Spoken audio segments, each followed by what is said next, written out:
do. Well, would you like me to respond to that? If you'd like to. Well, yeah, I mean, because that essentially comes down to qualifications for being mayor. And what is the qualification for being a mayor here? What was the qualification for Betty Bishop to be mayor of Hillsboro, ladies and gentlemen? Does anybody here recall what Betty Bishop did for a living? She's a school bus driver for the Hillsboro Public Schools. Admirable job. Yes. Yes. She was a really good mayor. She was one of the first people I went to for advice when I chose to run.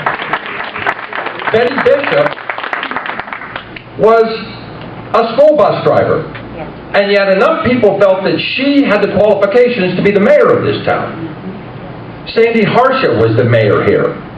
He owns a cemetery monument company. That has nothing to do with, that has as much to do with running a city as being a stand-up comedian does. When you think about it, it has to do with dynamic, and it has to do with leadership, and it has to do with attitude. And I'll cut it there. Okay, thanks. For both of you, and we'll start with Drew this time, you both have a lot of things you've said you'd like to do for the city of Hillsboro, everything from sidewalks and street repair and so on. The figures that we got this week from the city auditor project a deficit in 2012 in the city, if nothing changes, a deficit of more than $800,000 in the 2012 budget. How do you pay for the projects you want to do and deal with that deficit? Drew? Well, you know, you can only work with what you have. The first thing we have to do is, I believe in fiscal responsibility. We have to go in, there's a large percentage of our budget obviously has to do with city employees and all the various departments. That needs to be looked at very closely. I can't sit here and tell you exactly what needs to be done in that area, because you almost have to be in there to look at it to get a lot of input from other people. But we've got to look at exactly the money we have to deal with. But I still go on to say that the best way to deal with a budget shortfall is to create more money, create more revenue. And that's why economic development, I think, is ultimately what we want to do. And I think this is one of the things that Drew and I will agree on. We have to create more job opportunities in the Hillsboro area. Not only just in the corporate limits of Hillsboro, within the corporate limits of Highland County, but we have to network with other communities: Wilmington, Washington Courthouse, Piketon, West Union, Batavia, Lynchburg, Leesburg, Greenfield. We have to network and let them know out there that we have a workforce in Hillsboro that is available to serve their needs.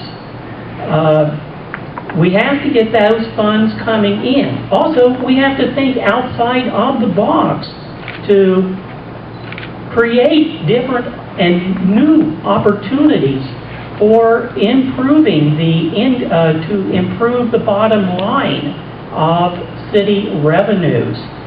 We also have to take a good look at present budget. You know, can I respond to that? Very briefly. Yeah, very briefly. Well, John mentioned a lot of towns. He mentioned everything, everywhere but Blanchester, I think. But he mentioned Lynchburg, Leesburg, and everywhere else around here, and how we have to show them that we have capable workers. The problem is there are no jobs in those areas. There are no jobs in Leesburg, and there are no jobs in any of these surrounding communities, which is why, you know, and I've talked before about trying to use the contacts, the connections I have. You know, I'll be at the National FFA convention tomorrow. Well, we're going to get to all right. questions on that, so let's do you have a response, John, real quickly? Since when aren't there jobs in Leesburg? Isn't there candlelight in Leesburg? Yes, there is. Okay, let's move on. Needs. That's all fine and well, but so far I have not seen any aggressiveness out of my opponent in this regard. I have spent the last year and a half going to small-town revitalization conferences all over the state of Ohio on small-town revitalization, on job creation. I was at the mayoral debate in Wilmington last night with our state representative from up there. I've been at regional planning meetings in Wilmington numerous times. I've never seen John up there at any of these meetings. because I think it's important that we have a presence, not just with, obviously our state representatives covers a lot of these things, but it's important that somebody like us, who is a candidate for mayor, make sure that there's a voice or somebody there keeping that pipeline open. You know, I like to be as independent as we can be, but face it, we need to be a part of the whole, whatever's going to happen. He says you haven't been out, you haven't been to these places. I'm running for mayor of Hillsboro, not mayor of Wellington. Okay. Safety and Service Director. Your choice for a Safety and Service Director will be one of the most important choices, and you both said this, that you'll make. Drew, starting with you, what skills, abilities, or technical qualifications are you going to look for when choosing your Safety and Service Director? Well, that's all part and parcel of someone's resume. You know, I think the one upside to a down economy is you have a wide selection of people that, candidates you can look at. You know, I kind of go back to this, the renovation I just did on the old city building. You know, it couldn't have been done without a lot of really qualified people that were expertise in their area. And they all came together and made it happen. You know, in a safety service director, you know, the one thing that I think makes it a little tricky is Hillsboro is not the same Hillsboro. Well, let me put it this way. Hillsboro is not the same Hillsboro it was in the 80s. Because America is not the same place it was in the 80s. You know, where we could have somebody that we took and made a safety service director and run things perfectly fine, those days are over. Things are a lot more specialized anymore. You know, when you deal with a police or fire union, for example, they are very trained people you're going up against. I think it's very fair. To be honest with you, I don't relish Ralph Holt's job when he's sitting over here looking at something he knows very well, which is utilities, which is what he was trained in. Somebody taps him on the shoulder and says, go deal with these guys over here. The union people are sitting on the other side of the table with you. Things are very specialized anymore, and I think you have to bring up to speed and get a little more sophisticated in your candidate. Thank you. John, same question. The individual that I'm going to be looking for Safety Service Director basically is someone who is skilled, educated, and has knowledge of the way government operates. I'm looking at an individual who may have served in a like position in another community in the state. This is an election year. There are a lot of mayors out there who are up for re-election that may not make the grade.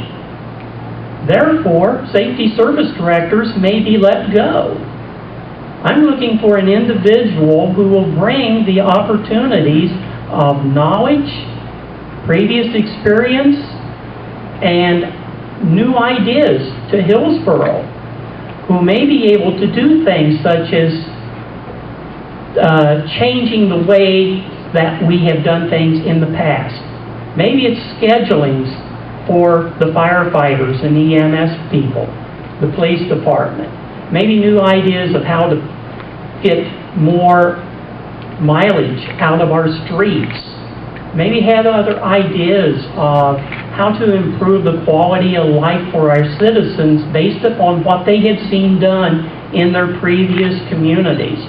I'm looking for experience. I'm looking for an individual that we will be proud of to lead Hillsboro for the next many years, and who will be a valuable part of the 10-year plan, the 10-year vision that I am going to present to council.